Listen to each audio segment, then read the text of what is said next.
Major Mohommed Shah has also joined us live on the broadcast. Major Shah, what is your reaction, first of all, to the split verdict coming in? One judge says it's a matter of choice. The other says that it is not essential to the religion and hence the ban must not be uplifted. No, whether it's essential or not, the very fact that hijab, apart from religious practices, where if there's a dust storm, what does one do? One has to cover the head. You can't say that, oh, there's a ban on hijab. There's a ban on covering your head, so you don't cover your head. You can't do that logically. So definitely, I totally go with Justice Dhulia's verdict, and it should be also religiously, also if you see, it should be left to the children.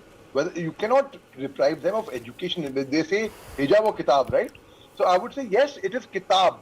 But then why are honestly people saying that, okay, hijab, just because these girls did not wear hijab earlier, I see the point where suddenly they start wearing. Well, if that be the case, then I am sure there would be people who are wearing hijab earlier, the teachers or students, somebody on the other. It may not be of this large number, but for certainly, but no one objected to that ever, because it's not stipulated, it's not mentioned there anywhere in their prospectus, black and white.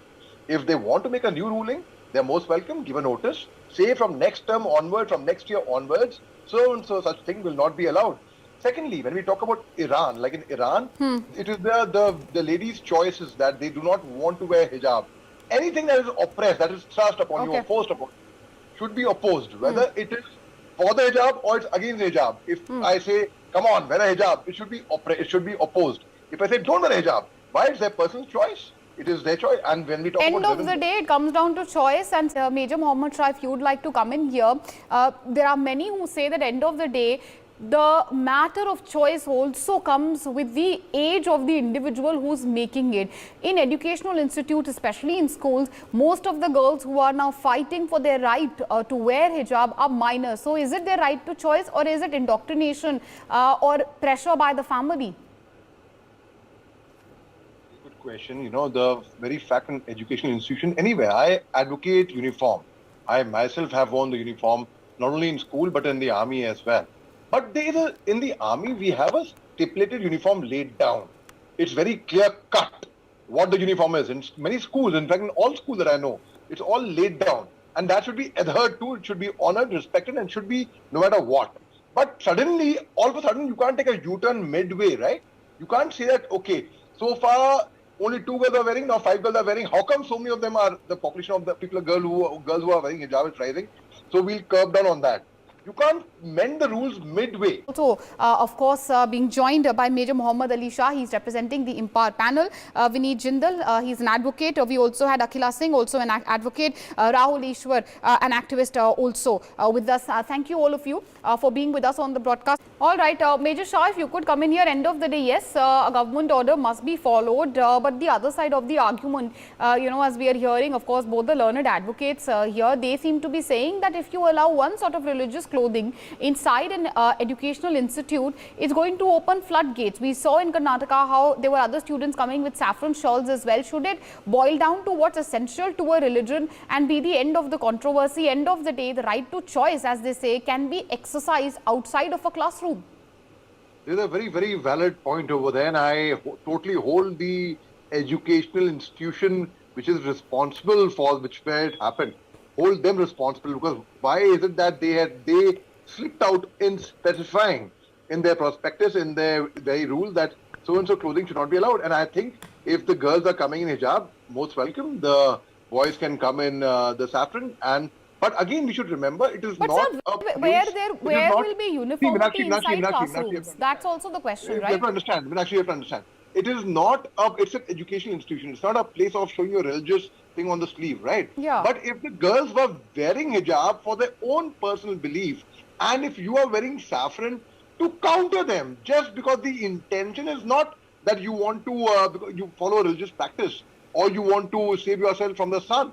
If you are trying to counter it, then it is not religion anymore. It's not personal anymore. Then it becomes a countermeasure, which is not good, which is not healthy at all. So yes, when if there's a point that if the girls wear hijab, the boys wear saffron, well, I would say if you are countering it just because I have to counter someone, I have to challenge someone, then it does not become a personal religious faith.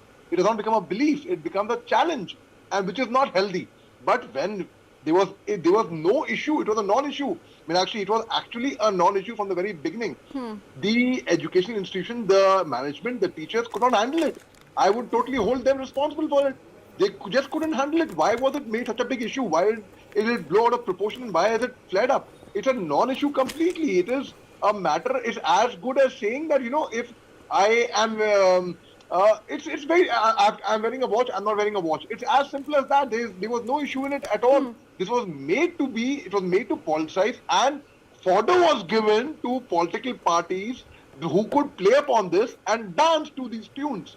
So it is a total non-issue. It was a non-issue and it was orchestrated. Major Mohommed Shah is also live with us. Major Shah, if I could come to you, end of the day, there is no denying that the hijab, the very nature of it is patriarchal, and as many say, it's also related to women's issues and it's about women's oppression as well. Many say it's a dichotomy. On one hand, in Iran, women are fighting not to wear the hijab, whereas in India, we have pro-hijab protests.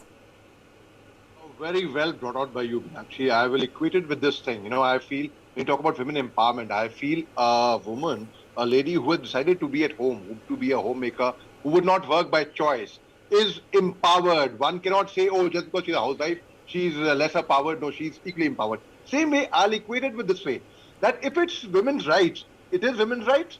And when you talk about women oppression, aren't we oppressing the women by saying, oh, you will not wear the hijab, come on, it's banned for you. We are oppressing the women that way.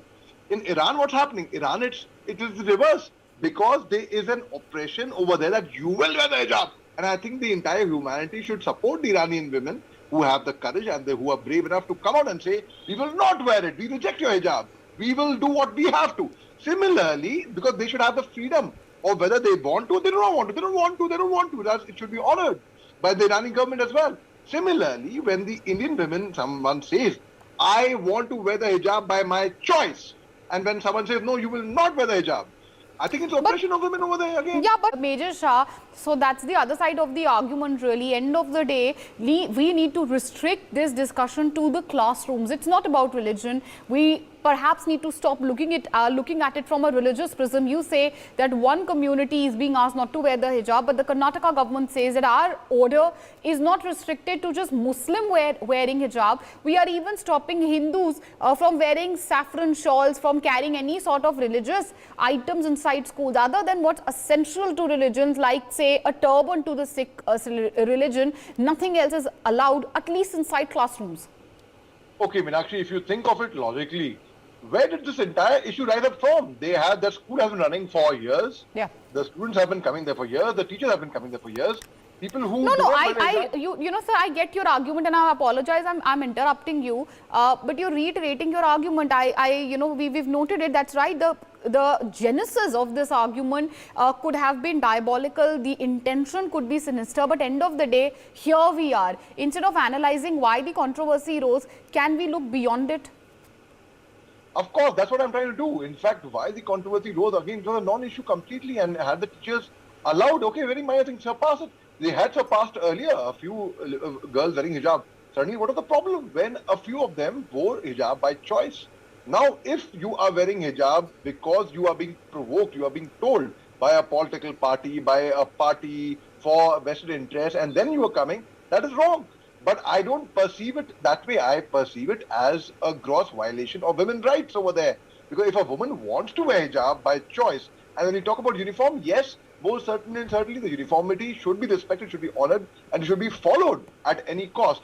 But the moment you say, you change the rules, you bend the rules straight away and you say, okay, now you were wearing hijab all right till yesterday, but from tomorrow onwards, you will not wear hijab. It can't happen overnight like that, right? You have to give a notice. Even in our buildings, if there's no water coming in our tanks, there's a notice given that, okay, from next week onward, from Monday, for one day, water will not come. You can't stop the water supply suddenly and say that, okay, there's no water, and now you go fend for yourselves. So there has to be a notice given. If at all you are amending the rules, if at all you are bringing in reform, you're bringing in changes. Okay.